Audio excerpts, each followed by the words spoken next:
Ladies and gentlemen, welcome to the Business TV show, and today we are joined by JP Conte. JP. Welcome to the show. Thank you. How are you? I'm very well. Fantastic. Now, listen, we're going to go back all the way to the very start. Now, growing up in America, what inspired you to get into the world of finance? Great story. I was born in Brooklyn, New York, in the city. My parents were immigrants. Mom was from Cuba. Dad was from France. My dad was a tailor and clothing salesman, and his customers were the titans of Wall Street. So they ran Goldman Sachs, AIG, heads of law firms, and they loved my dad. And so they were like my personal board of directors, and they wanted to help me break into the finance business. And they inspired me to give it a shot. And my dad always looked at my potential and said, you know, maybe you should do this. And they helped me get internships and get access to that whole community, and it worked out. That's amazing. Now, obviously, the finance industry is a very unique industry, and a lot of people, I mean, the majority of people, it doesn't matter what income, wealth they are, have a weird relationship when it comes to money and finance. What advice would you give to people who literally have a kind of a weird relationship about finance? What advice would you give to them? I would give people who want to get into finance the advice that this is just a business. It's really not about just making money. It's about adding value and helping companies. And if you think it's just about making money, don't do it. If you're interested in building a company, helping other companies, helping people, you'll do it with a bigger heart, a more open heart, and you'll be more successful, and you'll enjoy the ride a lot more. Fantastic. Because it's not just about making money. It's not just about making money. Now, listen, you joined Genstar and led the company when the company was doing about £100 million to now a company that does turnover of £17 billion. Now, how did you kind of do that? How did you end up, leading a company from a £100 million company to $17 billion company? Yeah. So first of all, it's 17 billion in assets under management. So when I showed up at Genstar in '95, it was 100 million in assets, and that was our main asset. Is we had loyal investors. We just needed the right strategy, the right people, the right processes, the right investment strategy to really attract more capital and generate great returns. And so we went about doing that. We hired great new people, we put in processes, and we came up with an investment strategy based on what I call change management. When we buy an asset, we change it with new leadership, new processes. We add a lot of companies to it. So when we buy a company, that company doubles and triples in size, typically in the first 3 years. So we started that whole process, and then we hired the greatest team of folks, and we've converted. For the journey we've been on is, going from a team of 3 people to a team of 10 people, 30 people. Today we're a team of 60 people. Wow. And it used to be 2 of us, running Genstar. Today it's a full-on distributed partnership with 5 partners who are running it. It's no longer a one person running it. It is a full-on partnership, and I'm today the chairman of that partnership. That's me. One of the most successful investors worldwide is Warren Buffett, and he said, I've had dinner with him. Yeah, we interviewed him a couple of years ago, and he said when he invests or decides to invest in a company, the one thing he does is listen or follow his instinct. Yeah. How much does instinct and intuition play a massive part in the decisions you make in life? Big time in terms of this business. So think about it. We've bought 65 platform investments at companies, and those 65 companies have bought 360 companies. Think about all the different situations. That's 420 situations. So there's a lot of pattern recognition in our business of like, okay, I've been in this situation before, and it went well or it didn't get well, and you learn from it and you adapt. That's amazing. That's amazing. Now, you have been a director for several companies in the past. There's a whole long history of success in the companies you've directed. Now, there is a massive difference between director and managing staff and leadership. Yeah. So, what would you say makes the good qualities of a director, a manager, and a company leader to make a company successful? So I view a director as an advisor, someone who's got a wealth of experience, who spent 30 years in an area, and they're here to be a resource to the leader or the manager. They're not there to take the wheel or drive the bus, they're there to give advice. The leader is the person that hires the people, that picks the processes, that sets the culture. And what I've found in organizations, the number one most important thing is to create a winning culture. And culture is ultimately the people you hire, the people you fire, the people you promote. What does that say? What's that sense of community that keeps everyone together? And that's what leaders do. A manager is someone that operates within that structure. But they're all very important.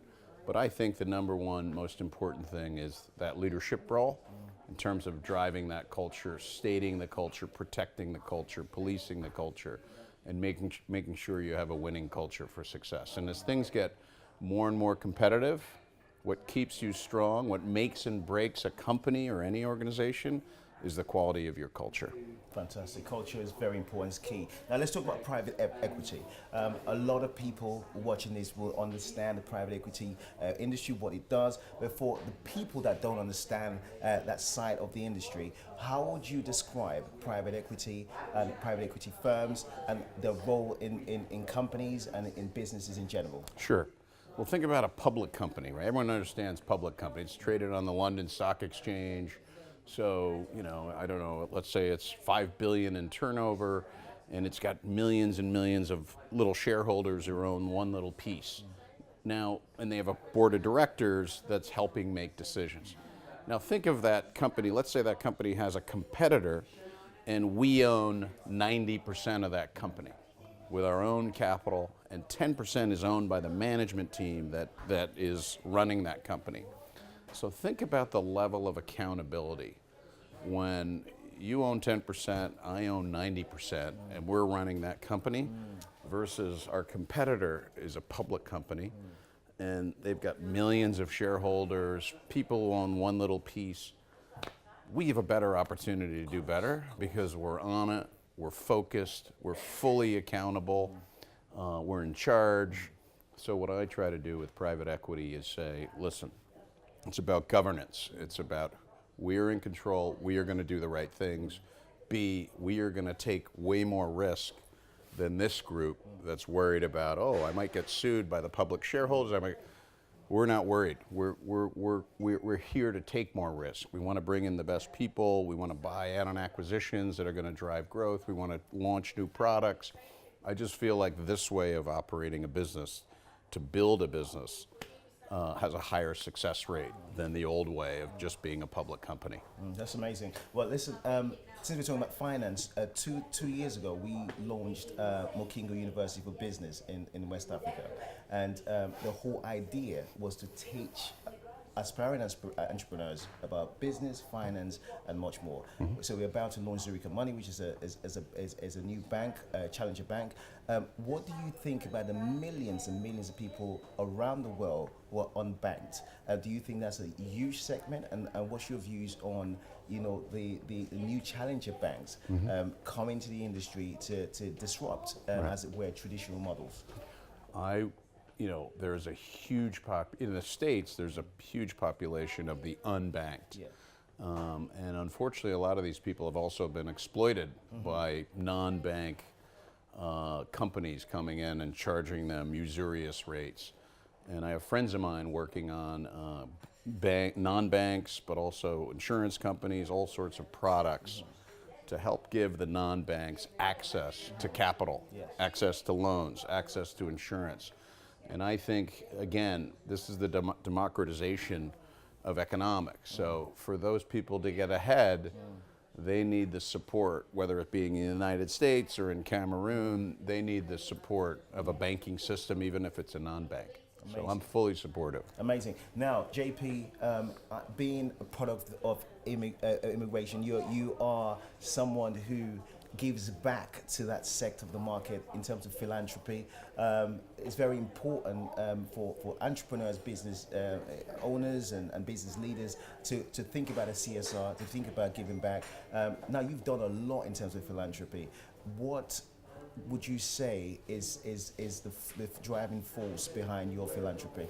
So the driving force behind my philanthropy is, first of all, my own personal experience as one of an immigrant. My parents immigrated to the States. My mom came from Cuba right before the revolution. She didn't speak any English. My dad came from France right after World War II. He spoke no English. They worked in a factory. So it's basically the American dream, and they got ahead. They worked hard.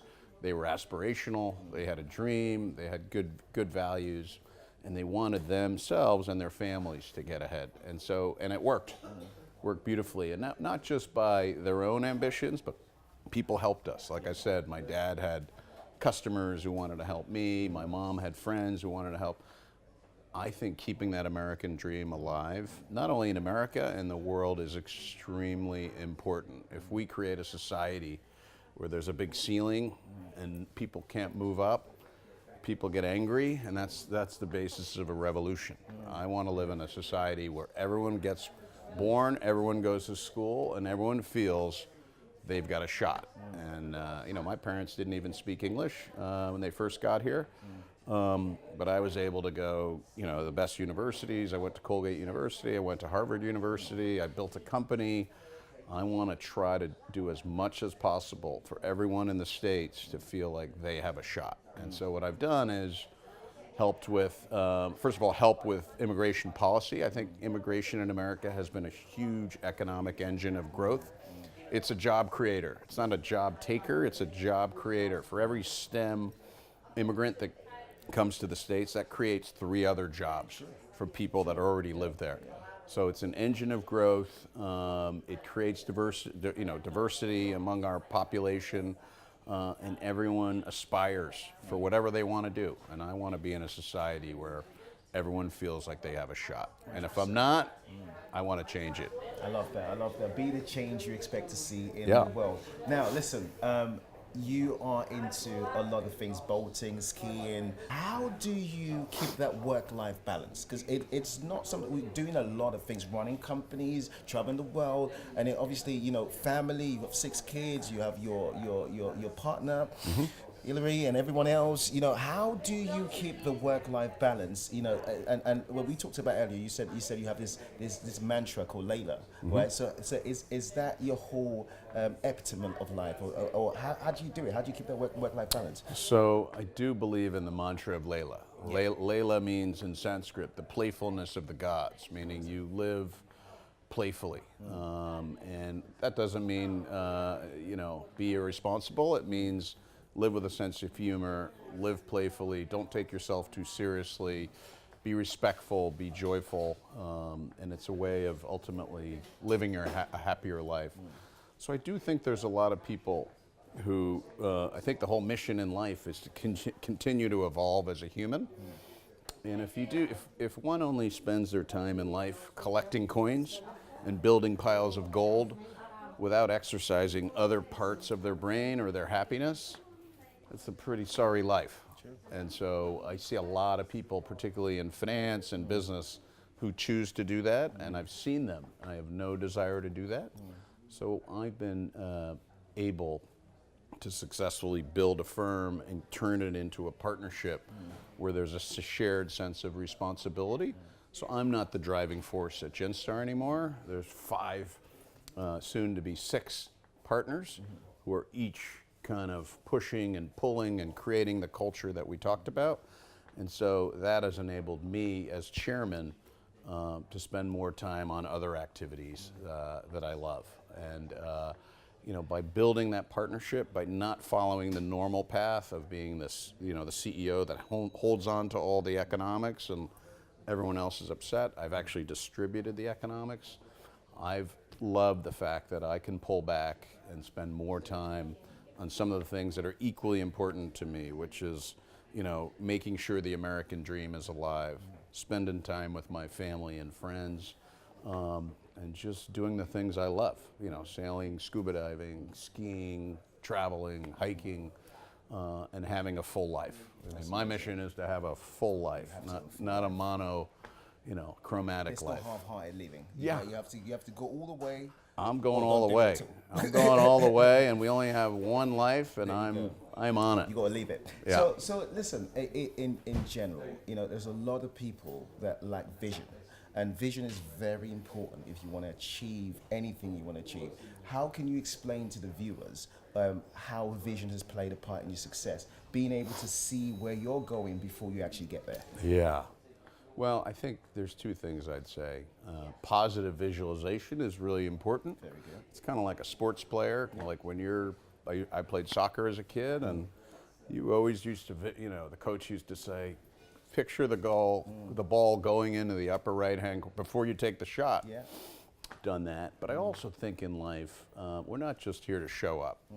And I think every human being has a purpose in life. And I've explored my purpose. My purpose in life is to creatively inspire risk-taking for personal growth and your growth. And so you only grow when you're challenged. Yes. So I always challenge people to say, okay, what's your purpose? What are you doing? And encouraging people to take risks. That doesn't mean jump off a cliff that's, with a 4-foot pool. I'm talking about try new things, meet new people, try new activity. Anything that makes you uncomfortable, do it. That's been my life. I like that. Now, talking about risk-taking and challenges, what would you say in your whole career is the biggest risk you've ever taken, where you literally said, listen, this is going all the way, and you literally had to make that hardcore decision? God, there's been so many. There's been so many. But I have to tell you, as an immigrant kid in the States, everything was a risk. Meaning, your parents didn't speak English, you showed up at an English school, and that was a risk. Yeah. Just going to college was a risk if your parents never did that. So going to grad school was a risk. So getting your first job was a risk. And so what's great about that population in the States, and I'm sure here, is you're taking so many risks every day, you don't even know you're taking risks.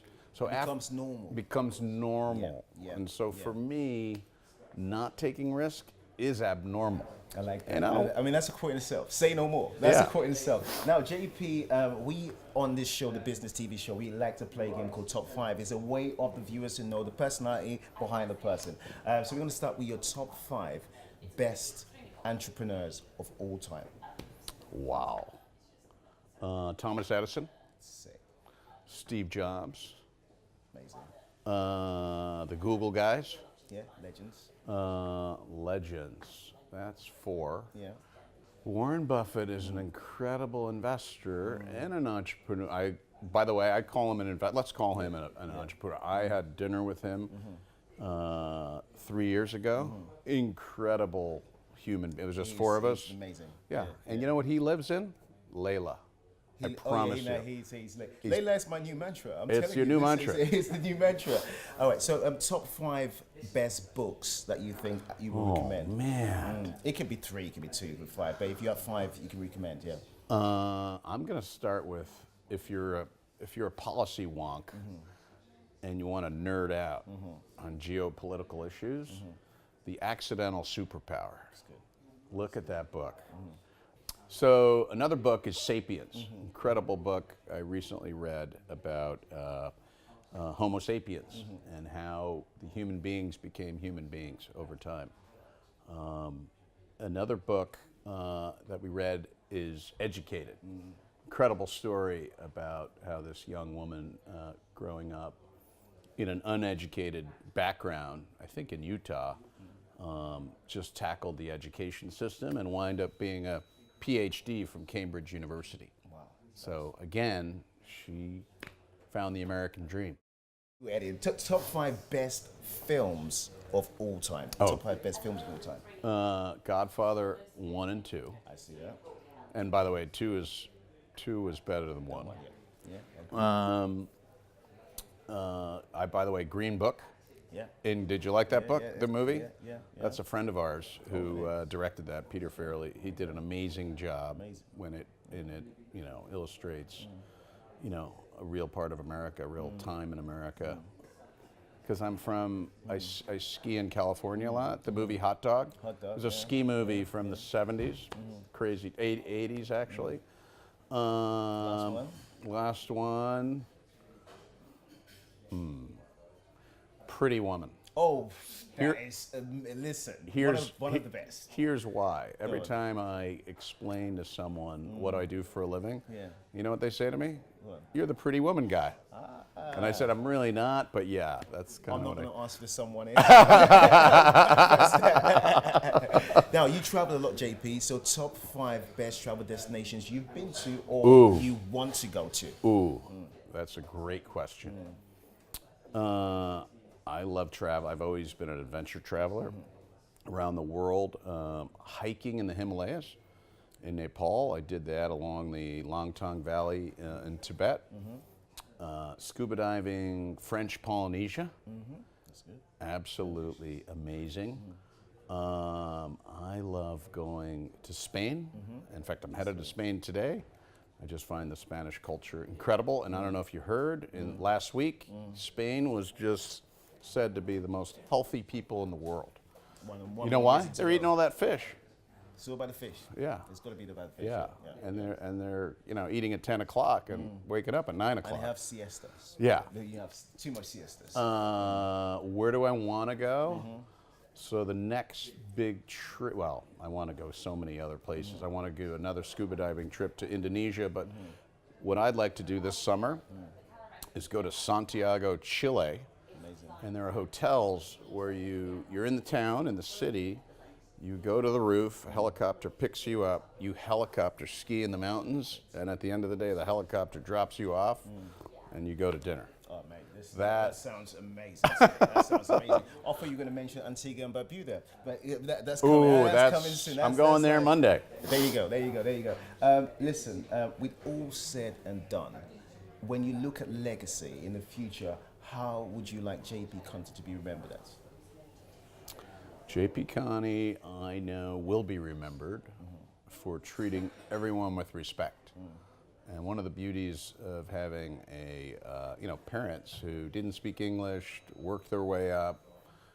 I remember growing up in a world in New Jersey, in New York, and it was not the easiest neighborhood, to be honest. But my parents would have parties. They loved to celebrate, and so when you went to a Conte party by my parents, you had African Americans there, you had Cubans there, you had Spanish people there, you had Puerto Rican people there, you had Indians, engineers from the local Bell Labs, you had, and my father was in retail, there were a lot of, gay men, and they were part of the party.